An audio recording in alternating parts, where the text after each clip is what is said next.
Sa ating pong linya ngayon si former president po ng IBP at isa po sa ating iginagalang sa usapin po ng constitutional law, si Attorney Domingo Cayosa. Good morning po, Attorney.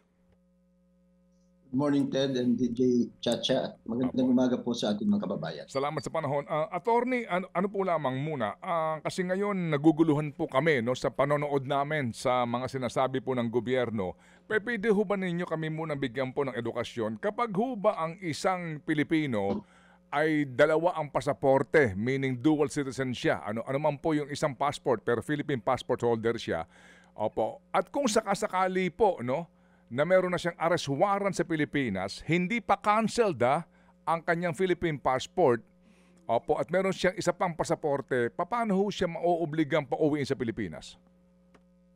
Ang pinakamadali dyan ay mag-request sa tulong ng Interpol. At kung yung bansang kinakaroonan niya ay miyembro naman ng Interpol, ay maari silang magre-respond favorably. Pangalawa, kahit din walang bilateral treaty, halimbawa wala tayong extradition treaty o kaya wala tayong treaty for mutual legal assistance in criminal cases, that's another form of treaty, ay yung tinatawag sa international law, yung reciprocity. Ibig sabihin, kahit walang obligasyon yung bansa na yan, wala tayong treaty sa kanila, kung maaari na pagbigyan ng ating request, on the condition na kung meron din silang mga similar sitwasyon na nagtatago din sa ating bansa ang kanilang citizen, ay tayo din ay makikipag-cooperate sa kanila. So maaari din itong isulong ng ating Department of Foreign Affairs. Okay. Ang pinakahuling mensahe po sa amin mismo po ng DFA spokesperson, as of yesterday, actually last night, wala pang court order na nag-uutos sa kanila to cancel the passport of Zaldico. Opo, yan po ang pinakahuling balita from DFA mismo. So, ngayon po, live pa yung kanyang passport and ang claim nga daw po nasa Portugal at baka daw po hinihinala na mayroong Portuguese passport. Kapag ho ba, eventually po nakansela ang passport, gaano ba kaimportante na kanselahin ang passport ni Zaldico? Yan ba'y talagang may effect para mas mabilis siya mapapauwi? Malaki ang epekto ng pagkansela ng passport.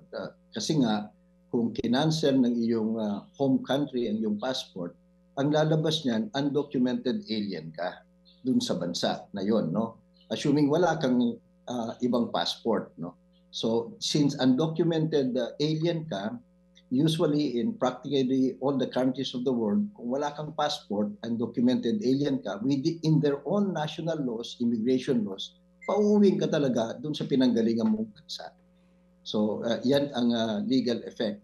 Ngayon, kung meron siyang passport din sa Portugal, titimbangin ngayon ng Portugal, isusurrender ba nila, kung halimbawa citizen siya, no, ng Portugal, titimbangin nila ano bang nakakabuti sa kanilang interest at gaano ba katindi yung request ng Republika ng Pilipinas para dalhin siya dito sa ating bansa. So again, kung siya rin ay citizen na ng Portugal, he can avail of the legal remedies doon sa mga korte ng Portugal. Ganun po ang mga dynamics kung sakasakaling meron siyang Portuguese passport. Opo, kung totoo man po, na talagang meron siyang Portuguese passport, meaning hindi naman po magbibigay ng pasaporte ang isang bansa sa isang tao kung hindi siya citizen ng bansang iyon, di po ba?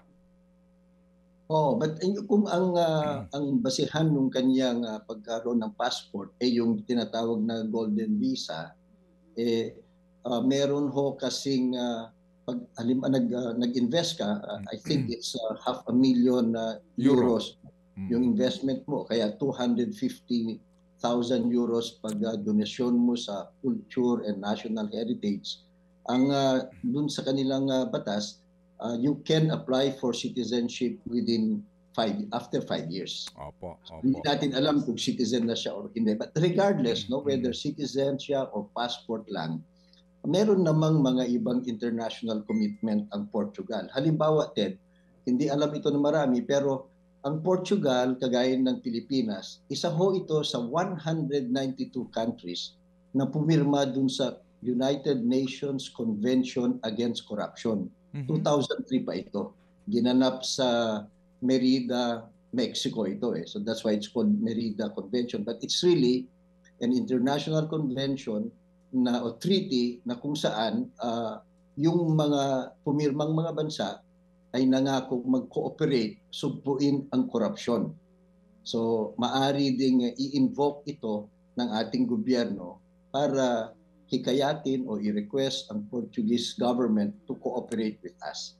Opo. Pero yung nga po din sinasabi no, na wala daw pong existing extradition treaty ang bansa with Portugal, kung Portugal man po ito. Pero kaninyo, kahit na wala iyon, ito pong uri ho naman ng kasunduan na signatory po ang Portugal, may bigat yon kasi nga sila ay nakikiisa sa higit 109 na po mga bansa na lumalaban sa korupsyon. Oh, tama ho. Kasi yung extradition treaty, bilateral yan or multilateral. Halimbawa, meron tayong yung mutual legal assistance treaty with all ASEAN countries, di ba? Yung extradition treaty natin, I think it's only about 14 countries. So, country to country yan. But the fact na walang extradition treaty does not make it impossible for our government to seek the cooperation of foreign countries. Opo.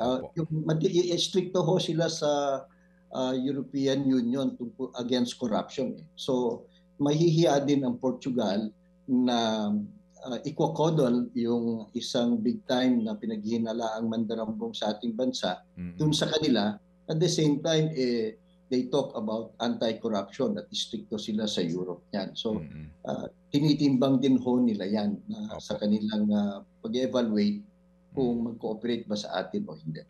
Okay. Attorney, kapag ho ba, kasi ako yung naguguluhan, kay Harry Roque kasi ang bilis mag-cancel daw ng passport after ng paglalabas ng arrest warrant. Yan ho bang cancellation of passport ay kinakailangan pang ipetisyon ng Sandigan Bayan or ng DOJ sa court after the issuance of arrest warrant? O automatic po yung pag-arrest warrant, automatic po cancel yung passport? Hindi automatic. Kinakailangan maghain ng motion ang prosecution o ombudsman o DOJ. So, at yan ho naman ay hindi dapat patagalin ng korte. Kasi yung ebidensya naman nandyan na if the court finds probable cause, mag-i-issue ng warrant of arrest. So, hindi lang ho yan request obligasyon at kapangyarihan ng korte na to make sure or adopt measures to bring the accused within its jurisdiction. So, hindi ho naman ito neutral na neutral. Sapagkat ang nakasalalay na ho dito yung integridad ng judicial process. So, usually, mabilis yung pag-issue ng cancellation of passport.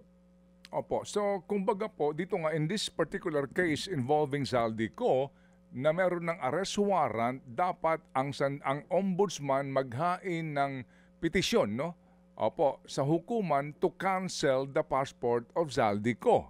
That's the first step sa usapin na ito. Tama ho, hindi ho naman kasi pwedeng iboluntaryo din ng korte yan, Okay. Kasi depende sa circumstances. Ito malinaw na kasi na nagtatago na siya So, it's just a matter of time sana. Okay, sige po. So, hintayin natin. Baka naman po nakahain ito. Wala pang desisyon po ang Sandigan Bayan. Hindi po natin alam. Pero, kaninyo sa ating unang pinag-usapan, kung hindi po makakansela ang kanyang pasaporte at hindi siya mahuhuli, ngayon po na meron na siyang arrest warrant, kailan po ang starting ng petsa ng pagbibilang para ma-archive na yung kaso niya? Kasi nga hindi pa siya nahuhuli, hindi pa siya nahaharap sa hukuman para po basahan ng sakdal. But magsisimula ho yung bilangan ng pag-archive upon the issuance of the warrant of arrest. So 6 months po pagkatapos ng issuance, pag hindi siya nakahagilap, itatago mo na sa bodega yung kaso. Opo, but at any time naman na merong bagong lead, upon motion of the prosecution at sasabihin nila, ito, alam na namin kung saan siya, mahuli namin siya. Ito, pwede namang i-revive yan ng korte. At dapat ganun. Hindi na yung palaging dribble ng dribble ang ating mga hukom. Opo. Ayun. Sige po. Oo. So, sana nga po, no, ito lang po ang hinihintay, yung order ng court to cancel the passport kasi DFA nagsasabi mismo na as of last night, wala pang order ang court for them to cancel the passport of Zaldico. Go. Yes po. Attorney, dito po sa mga nabanggit ninyo, pakikipagtulungan sa Interpol, cancellation ng pasaporte ni Zaldico. Ito yung mga options na pwedeng gawin ng gobyerno natin para mapauwi siya dito sa Pilipinas. Pero among those, alin po doon ang pinakamabilis na dapat ay gawin nila para, hindi ba, mapauwi na talaga siya dito? Yung sa Interpol. Pangalawa, yung reciprocity. Kasi yung reciprocity, hindi kinakailangan ang positive law o kaya treaty. It's just discretion yan ng ibang bansa. So sa tingin ko, medyo maganda-ganda naman ang relasyon ng ating bansa dito sa mga European countries. Marami din tayong mga OFW sa Portugal. Dating nakinabang din ang Portugal at Spain sa kayamanan ng Pilipinas, di ba? Nung sinakop nila tayo, at friendly naman tayo. We are both democratic countries. Plus, ang issue dito, corruption eh. So parang walang rason na hindi mag-a-agree ang Portugal kung mangako din tayo na kung meron din ganyang similar sitwasyon sa ating bansa, we will also reciprocate yung kanilang diplomatic courtesy sa atin. Kung gawin po yan ng Pilipinas, mapa-interpolice man sila makipag-ugnayan or yung reciprocity na sinasabi po ninyo, yung ganito ka-high profile na tao, gaano katagal bago po ito mapauwi? Ilang linggo ba aabutin? Araw lang po ba? Well, depende yan sa aksyon ng gobyerno o ng kapulisan o mga law enforcement agencies o kaya ng foreign affairs ng Portugal. But compared to us, kung tignan lang natin ang track record, mas mabilis ho sila doon kaysa sa atin. Dito lang naman sa Pilipinas, nauuso yung dribble di ba? So, mas mabilis ho sila doon. Plus, with the technology ngayon, di ba? Yung mga electronic na monitor nila ang lugar mo, etc. Yung paggamit mo sa iyong gadget. e-wallet.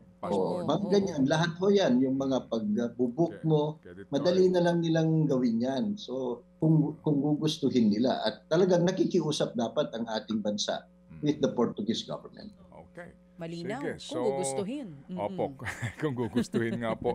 Sige, so attorney, kami po muli nagpapasalamat po sa inyo. Kami po natuto dito sa napaka-importanting mga legal na usapin and yung nga pong binabanggit po ninyo kaparaanan kung gugustuhin talaga ng gobyerno na mapabalik dito si Zaldico. Salamat po muli, attorney. Maraming salamat, magandang umaga po sa lahat. Thank you, attorney Domingo Cayosa, dati pong Pangulo ng Integrated Bar of the Philippines. Mga kapatid, brothers and sisters, saan ka pa? Dito na tayo sa totoo.